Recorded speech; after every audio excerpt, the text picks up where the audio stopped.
موجود ہے، لیکن حدود و قیود سے ماورا ہے، انسانی عقل سے ماورا ہے۔ رب وہ ہوتا ہے جو انسان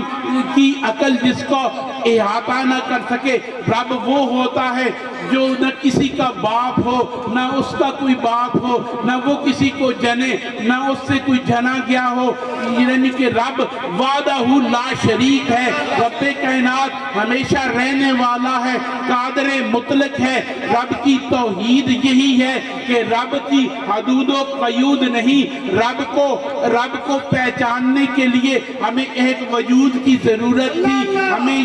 ہم نے پہچان رب کی حاصل کرنی تھی، تو ہمیں چاہیے تھا کہ ہم کوئی ایسا ذریعہ ہمیں مل جائے جس سے ہمیں رب تک رسائی ہو جائے، کیونکہ میرے نبی رحمت سید کونین مدنی تاجدار کی آمد سے پہلے رب کے بارے میں انسانوں کی مختلف فکریں تھی، مختلف سوچیں تھی۔ کسی نے لات و منات و عزا کو رب مان لیا، 360 بت ایسے کھڑے جو خوبصورت تھے، وہ ان کو کعبہ میں سجا دیا، کہتے تھے یہ مورتیاں ہماری رب ہیں۔ کسی نے فرعون کو رب مانا، کسی نے حامان کو رب مانا، کسی نے شداد کو مانا، کسی نے نمرود کو مانا، لیکن کیا تھا؟ وہ سارے رب نہیں تھے، وہ سب جھوٹے خدا تھے۔ وہ میرے آقا کریم سید کونین کی آمد ہوئی تو آپ نے نقطہ توحید انسانوں کے ذہنوں میں ڈالا، کیونکہ انسان میچورڈ ہو چکا تھا، اس کا عقل بالغ ہو چکی تھی۔ اب یہ وقت آ گیا تھا کہ اس کو سمجھا دیا جائے کہ رب کس کائنات کے مالک کا نام ہے اور مخلوق کس سے کہتے ہیں۔ تو دوستان گرامی، میرے آقا کریم سید کونین مدنی تاجدار نے انسان کو فلسفہ توحید سکھایا، تو نبی رحمت سید کونین نے فرمایا جس نے مجھے دیکھا اس نے حق کو دیکھا۔ میری اگر رب کی پہچان کرنا چاہتا ہے تو در مصطفیٰ تک چلا جا۔ پھر 14 میرے آقا کریم نبی رحمت سید کونین کی اس دنیا سے رحلت فرمائے ہوئے 14 صدیاں بیت گئی۔ نبی پاک نے جو فلسفہ سمجھایا تھا انسانی عقول میں سرائیت کر گیا۔ اس کے بعد نہ کوئی نمرود آیا، نہ کوئی شداد آیا، نہ کوئی فرعون آیا، نہ کسی نے خدائی کا دعویٰ کیا، نہ کوئی خدا بنا۔ بہت ساری ملحد ہیں لیکن خدا کو خدا ہی مانتے ہیں۔ دوستان گرامی، اس لیے کہ میرے آقا نے فلسفہ توحید سمجھا دیا تھا، اس سے پہلے ضرورت تھی کہ لوگوں کو اچھی طریقے سے فلسفہ توحید سمجھایا جائے، لیکن میرے آقا کی آمد کے بعد جب جلوہ مصطفیٰ کا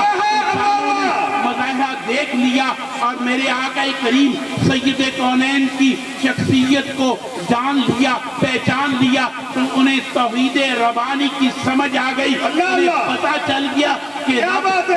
اس کائنات کے مالک کو کہتے ہیں جو مالک الملک ہے، جو قادر مطلق ہے، جو مطلق العنان ہے، جو قل هو اللہ احد ہے، اللہ سماعت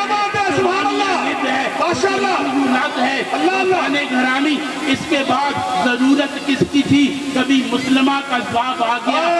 کسی اور شیطان نے دعویٰ کیا، پھر انسانوں کی سوچ میں آ گیا، ان کے شعور میں آ گیا رب بننا مشکل ہے۔ اب رب بننا مشکل ہے، رب بننا ان کی اس ناقص عقل میں یہ بات سرعیت کر گئی کہ اب رب نہیں بنا جا سکتا، کہ محمد عربی نے رب کا جو فلسفہ پیش کیا ہے وہ رب بننا اب مشکل ہی نہیں، ناممکن ہو گیا ہے۔ کیا بات! نعرہ تکبیر، نعرہ رسالت، عظمت شان مصطفیٰ،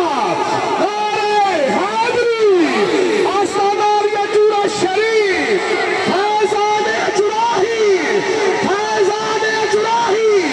شہزادہ فاروق اعظم، قبلہ پیر محمد عمر فاروقی صاحب۔ اس بات کی ہے، اب ضرورت یہ تھی کہ لوگ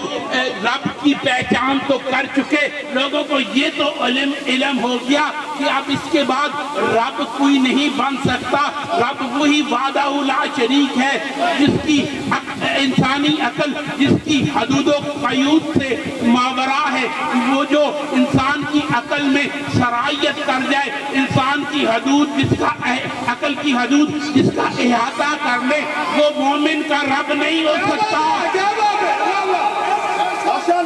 پھر رب کون ہے؟ رب وہ ہے جو انسانی عقلوں سے ماورا ہے، جس کا وجود انسان کی عقل کے احاطے سے باہر ہے، انسان جس کا احاطہ نہیں کر سکتا، جو سمیع بھی ہے، بصیر بھی ہے، جو دیکھتا بھی ہے، سنتا بھی ہے اور انسان کی شارک سے قریب بھی ہے۔ دوستان گرامی، اب انسان نے رب کو تو پہچان لیا، کوئی ملحد ہو یا محمد عربی کا غلام ہو، کوئی کسی اور مسلک اور کسی اور عقیدے کسی اور سلسلہ سے تعلق رکھتا ہو، رب کو تو وہ رب ہی مانے گا، کیونکہ رب حدود و قیود سے ماورا ہے۔ اب انسانی عقل میں فتنہ پڑا کہ آؤ دنیا میں مشہور ہونا ہے، دنیا میں اگر تم نے عزت کمانی ہے تو نبوت کا دعویٰ کر دو۔ کئی خبیث آئے، انہوں نے نبوت کا دعویٰ کر دیا، لیکن انہیں کیا معلوم کہ نبوت بھی اتنا آسان کام نہیں کہ اس پہ پورا اترا جا سکے۔ دوستان گرامی، نبی رحمت سید کائنات کو رب کائنات نے وہ کمالات عطا فرمائے، اتنی زیادہ معجزات عطا فرمائے، ایسی شخصیت کائنات میں مبعوث فرمائی جس کے بعد کسی کا نبوت کا دعویٰ کرنا بھی اتنا آسان کام نہیں تھا، لیکن انسان کی عقل میں فتنہ ہے اور ساتھ وہ دوسرا یار بھی موجود ہے۔ اس نے جب اس کو پٹکایا، اس کی عقل میں فتور آیا تو اس نے نبوت کے دعوے کرنے شروع کر دیے، اور کبھی کسی روپ میں، کبھی کسی روپ میں، کبھی کسی روپ میں، لیکن میرے نبی رحمت سید کونین مدنی تاجدار کو رب کائنات میں اپنا رسول مبعوث فرمایا تو فرما دیا اِنَّا أَعْطَيْنَاكَ اللہ، اے میرے پیارے، میں نے تمہیں کائنات کے خزانے عطا کر کے کائنات میں بھیج رہا ہوں، کائنات میں تمہیں وہ جو چاہے جس طرح چاہے تو کائنات میں تصرف کر لے، تو چاہے تو کسی کو کائنات میں خزانے عطا کر دے، چاہے کسی کو کائنات کی عزت اور بادشاہت عطا کر دے، تجھے کائنات میں تصرف کرنے کی اجازت ہے، چاہے تو آسمان کے چاند کو دو ٹکڑے کر دے، چاہے تو سورج کو حکم دے کہ تو جا لوٹ جا، علی نے ابھی نماز پڑھنی ہے، تو نے غروب نہیں ہونا،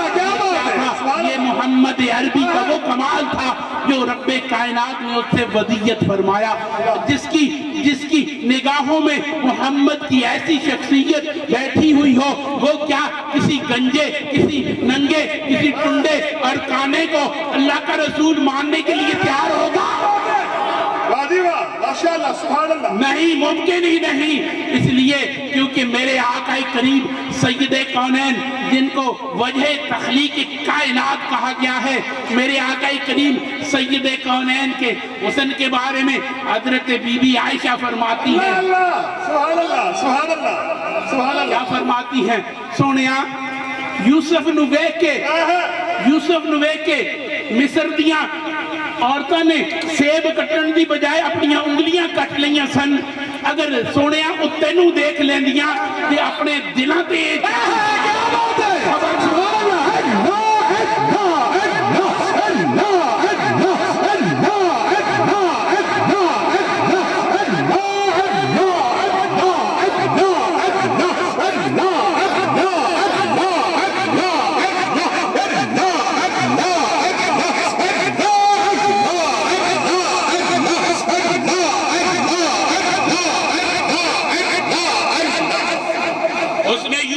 دم عیسیٰ جد بیداداری آج خوباں ہما دارن لیکن تو تنہا رہی. وہ یوسف کا حسن ہو, وہ عیسیٰ کی عیسیٰ روح اللہ کا وہ مریض مردے زندہ کرنے کا کمال ہو, یا موسیٰ کا وہ جذبہ تبلیغ ہو, لیکن اے کملی والے تیرے بھی وہ ساری طرح موجود ہیں. صرف تنہائی نہیں بدرجہ عدم موجود ہے.